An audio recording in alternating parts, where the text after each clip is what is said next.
मीनू और राजू दोनों भाई बहन थे। बचपन से ही उसकी माँ हमेशा से एक कहानी सुनाते आ रहे थे।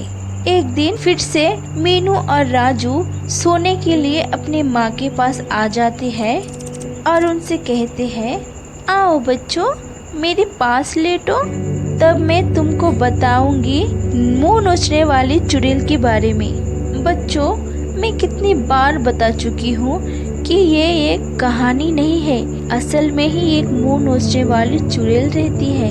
अच्छा तो सुनो, जब मैं छोटी थी ना तो पूरे गांव में ये बात फैल गई थी कि मुंह नोचने वाली चुड़ैल इस गांव में आ गई है और जो कोई रात में अपने छत पर सोने के लिए जाता है तो आधी रात को मुंह नोचने वाली चुड़ैल उसकी मुंह नोच कर चली जाती है। लेकिन सब उस चुड़ैल से बहुत डरते थे।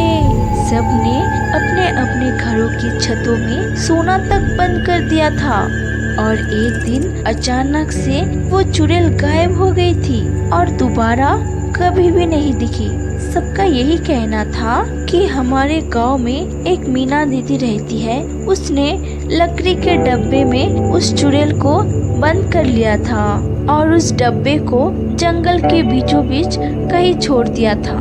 मीना दीदी बहुत ही सुंदर और अक्लमंद थी, मुझसे तो उसकी बहुत बनती थी।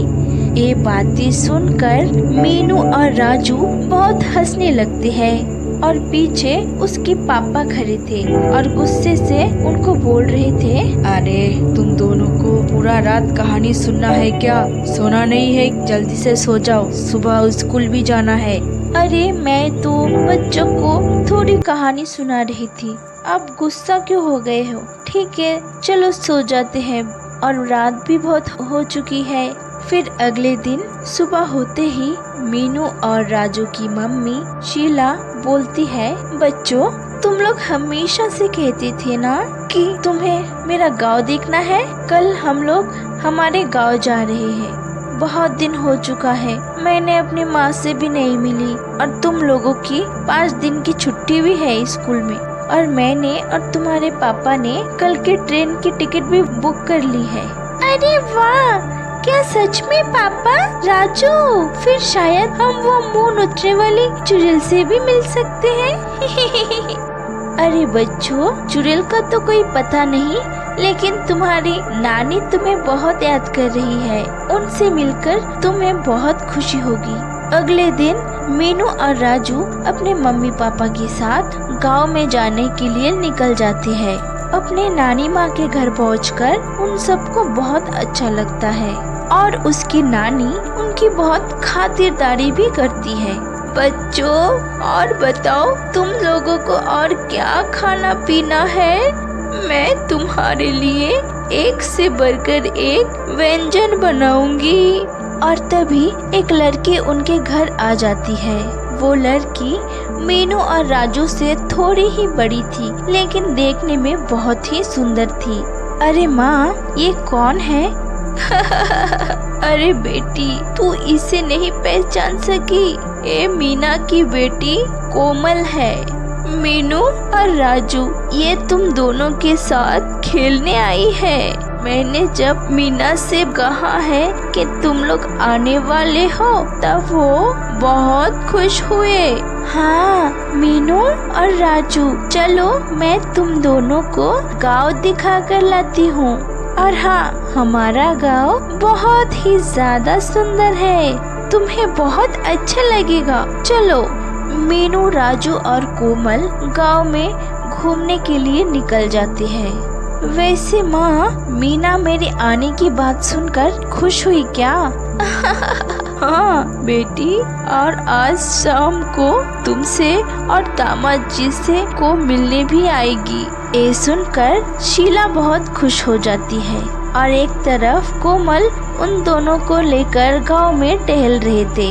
फिर कोमल राजू और मीनू से कहती है, तुम लोगों को किसने बताया कि वो चुड़ैल छूट गई है? मेरी माँ ने खुद अपने हाथों से बंद करके जंगल में छोड़ के आई है और मेरी माँ बहुत बहादुर है और इस बात को गांव के सभी लोग जानते हैं। पर चुड़ैल भी होती है क्या?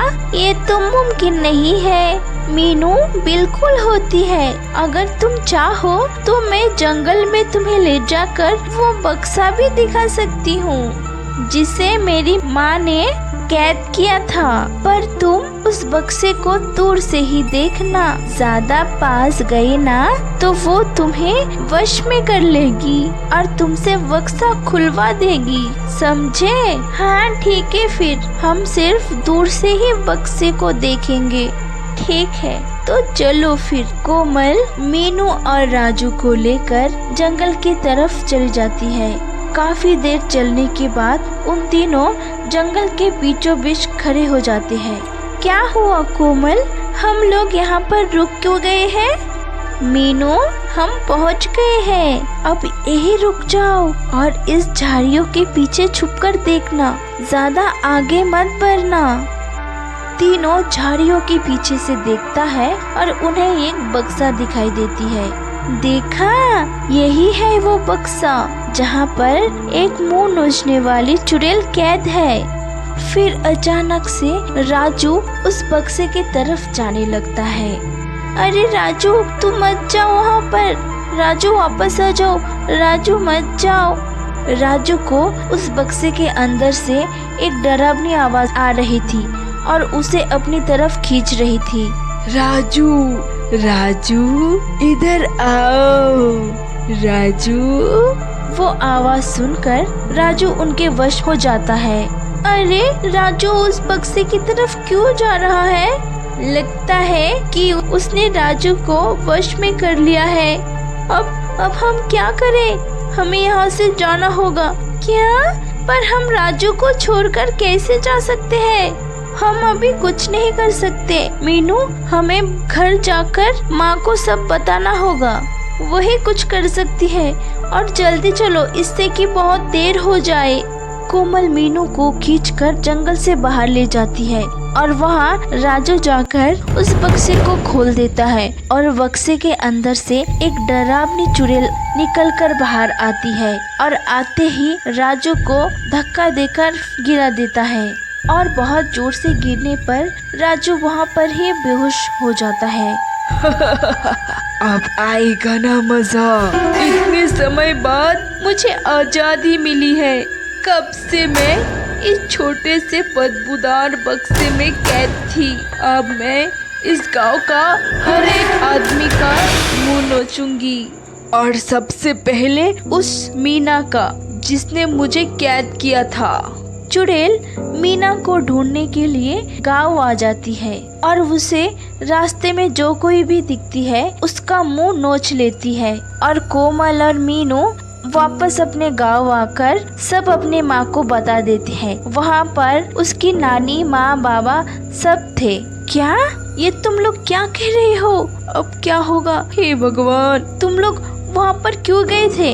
हाँ, जरूर वहाँ पर राजू होगा। हमें तुरंत उस जंगल में जाकर राजू को वापस लाना होगा और अगर अंधेरा हो गया राजू को ढूंढना बहुत मुश्किल हो जाएगा। मीना, शीला और पापा सब जंगल में जाते हैं और राजू को ढूंढ लेते हैं। जरूर वो चुड़ैल मुझे ही ढूंढ रही होगी क्योंकि मैंने ही उसको कैद किया था। वो लोग राजू को अपने घर में छोड़कर सुला देते हैं और फिर सब मीना के घर में आकर उस चुड़ैल का इंतजार करने लगता है और थोड़ी देर में चुड़ैल वहाँ पर पहुँच भी जाती है। मीना, ओ मीना, कहाँ पर है तू? फिर चुड़ैल घर के अंदर जाकर मीना की गर्दन पकड़कर उस जंगल की तरफ ले जाती है।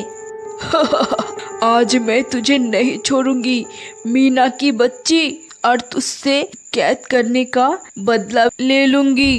देखते हैं कि तुम मुझसे बदला लोगी या मैं वापस तुम्हें उस बक्से में कैद करूंगी। ये बात सुनकर चुड़ैल को बहुत गुस्सा आती है और वो मीना के ऊपर झपट पड़ती है। मैं तुझे नहीं छोड़ूंगी चुड़ैल की बच्ची, तू मेरा मुंह नोचेगी, अभी बताती हूँ तुझे। मीना चुड़ैल की बाल नोचने लगती है, लेकिन चुड़ैल मीना को जोर से एक धक्का मारती है और वो जाकर गिर जाती है। चुड़ैल मीना की मुंह नोचने के लिए आगे बढ़ती है और तभी मीनू और राजू के पिताजी आ जाते हैं और हाथ में एक रॉड से चुड़ैल के सिर पर जोर जोर से मारने लगता है। फिर मीना जल्दी से उठकर बक्से के अंदर फिर से उस चुड़ैल को डाल देती है और फिर बक्से को जला देती है और बक्से के साथ साथ चुड़ैल भी जलकर राख हो जाती है। और पापा, मम्मी, मीनू और राजू के साथ वापस अपने शहर आ जाते हैं और खुशी खुशी रहने लगते हैं।